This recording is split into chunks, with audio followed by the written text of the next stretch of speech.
माँ कूष्मांडा आप सभी का सदा कल्याण करे। माँ कूष्मांडा माँ भगवती का चौथा स्वरूप है और माँ कूष्मांडा को ब्रह्मांड की उत्पत्ति करने वाली देवी कहा जाता है। इन्हीं के चलते इन्हें आदि शक्ति और आदि स्वरूपा के नाम से भी जानते हैं।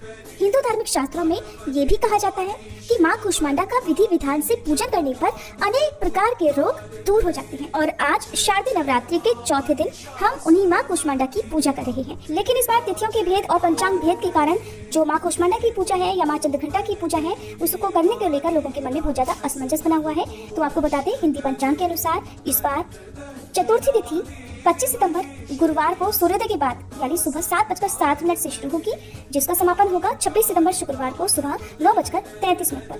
तो 26 सितंबर की अगर बात करें तो सूर्योदय के समय चतुर्थी तिथि विद्यमान रहेगी और हमारे हिंदू धर्म में सूर्योदय व्यापिनी तिथि को ज्यादा महत्व दिया जाता है। इसलिए इस बार अधिकतर जगह पर 26 सितंबर शुक्रवार को माँ कूष्मांडा की पूजा की बात कर रहे हैं। जो लोग पंचांग को नहीं मानना चाहते हैं, केवल तिथियों को देखना चाहते हैं या क्रम को देखना चाहते हैं, बीच में एक भी दिन खाली नहीं छोड़ना चाहते, वो 25 सितंबर गुरुवार के दिन भी माँ कूष्मांडा की पूजा कर सकते हैं।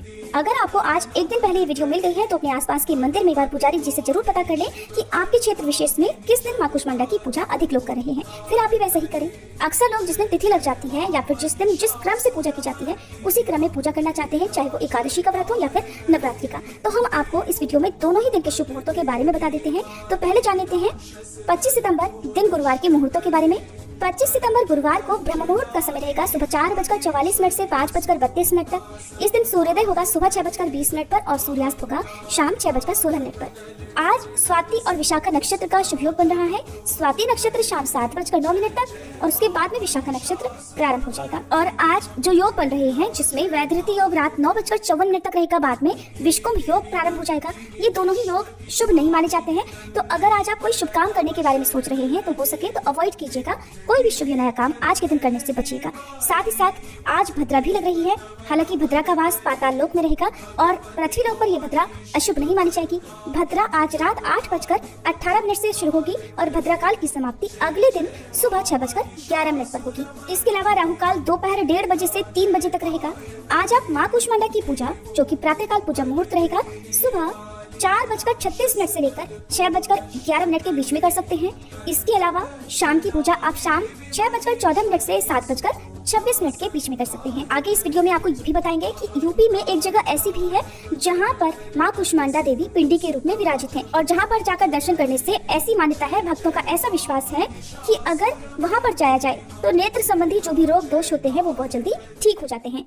माँ कूष्मांडा का प्रेरंग पीला है और आज के दिन माँ कूष्मांडा को विशेष रूप से पेठे का भोग लगाया जाता है। साबुत पेठे की बलि दी जाती है, यानी कि आसपास के मंदिर में आप जो सफेद वाला साबुत पेठा होता है वो अर्पित कर सकते हैं या वो किसी निर्धन व्यक्ति को दान में दे सकते हैं। इसके अलावा पेठे की मिठाई का भोग भी आज के दिन माँ को लगाया जाता है। पीले रंग की सामग्री का आज के दिन ज्यादा से ज्यादा प्रयोग करना चाहिए, हो सके तो दान भी करना चाहिए। आज के दिन आप माँ कूष्मांडा को केले का फल या फिर बेसन की मिठाई जो घर पर बनी हुई हो अर्पण कर सकते हैं। इसके अलावा मालपुए का भोग भी माँ को अत्यंत प्रिय है।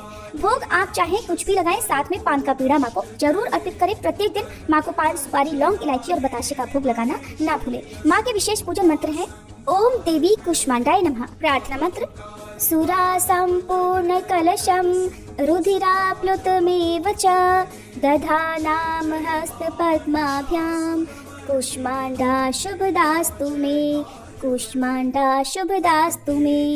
स्तुति मंत्र या देवी सर्वभूतेषु माँ कूष्मांडा रूपेण संस्थिता नमस्तस्यै नमस्तस्यै नमस्तस्यै नमो नमः। माँ कूष्मांडा 8 भुजाओं वाली दिव्य शक्ति धारणी माँ परमेश्वरी का रूप है। मान्यता है कि माँ कूष्मांडा की पूजा करने से भक्तों के सभी रुके हुए कार्य पूर्ण हो जाते हैं और माँ कूष्मांडा की पूजा पढ़ने वाले छात्र छात्राओं को अवश्य करनी चाहिए। माँ दुर्गा छात्र छात्राओं की बुद्धि को विकसित करने में बहुत सहायक होती हैं। देवी कूष्मांडा की महिमा के बारे में देवी भागवत पुराण में बताया गया है कि माँ दुर्गा के चौथे रूप ने अपनी केवल मंद मुस्कान से ही संपूर्ण ब्रह्मांड की उत्पत्ति की थी, इसीलिए माँ का नाम कूष्मांडा देवी पड़ा। माँ कूष्मांडा शेर की सवारी करती है और अपनी अष्टभुजाओं में दिव्य अस्त्र धारण करती है। माँ कूष्मांडा ने अपनी अष्टभुजाओं में कमंडल, कलश, कमल, सुदर्शन चक्र धारण किया हुआ है। माँ का यह रूप हमें जीवन शक्ति प्रदान करने वाला माना गया है और सूरज की तपिश को सहने की एकमात्र शक्ति माँ कूष्मांडा में ही मानी जाती है। बाकी अन्य नवरात्रि व्रतों की तरह ही आज भी आपको माँ कूष्मांडा की पूजा करनी चाहिए। और धूप दीप जलाकर माँ कुष्मांडा के विशेष मंत्रों का जाप करें, जो कि इस वीडियो में आपको बताया गया है। फिर श्री दुर्गा सप्तशती के चौथे दिन पढ़े जाने वाले अध्यायों को पढ़ना चाहिए और आज अध्याय 5, 6, 7 और 8 पढ़े जाते हैं। फिर माँ कुष्मांडा की कथा पढ़ें या सुने और सबसे अंत में श्री दुर्गा चालीसा का पाठ करें और कपूर जलाकर आरती करें। फिर माँ को भोग लगाएं और अग्यारी करके अग्नि देवता को भोग अर्पित करें। क्योंकि माँ कुष्मांडा का संबंध सूर्य देवता से भी है और इसलिए माँ कुष्मांडा की पूजा के साथ साथ आज सुबह जल्दी उठकर सूर्य देवता को तांबे के लोटे में जल भरकर उसमें लाल चंदन डालकर या लाल पुष्प डालकर सूर्य देवता को अर्घ दें और सूर्य गायत्री मंत्र का जाप करें या गायत्री मंत्र का जाप आप करें। इस दिन निर्धनों को दान की सामग्री दान में दें और पूरा दिन यदि उपवास रख रही है तो उपवास रखें। शाम के समय पर फिर से पूजा करें और आरती करें, भोग लगाएं, सात्विक व्यंजनों का फलाहार का भोग लगाएं और अगर भोजन करते हैं इस दौरान अन्न का सेवन करते हैं तो केवल सात्विक भोजन ही होना चाहिए। उसका भोग पहले माता रानी को अर्पण करें, एक हिस्सा गौ माता के लिए निकालें और फिर स्वयं प्रसाद रूप में ग्रहण करें।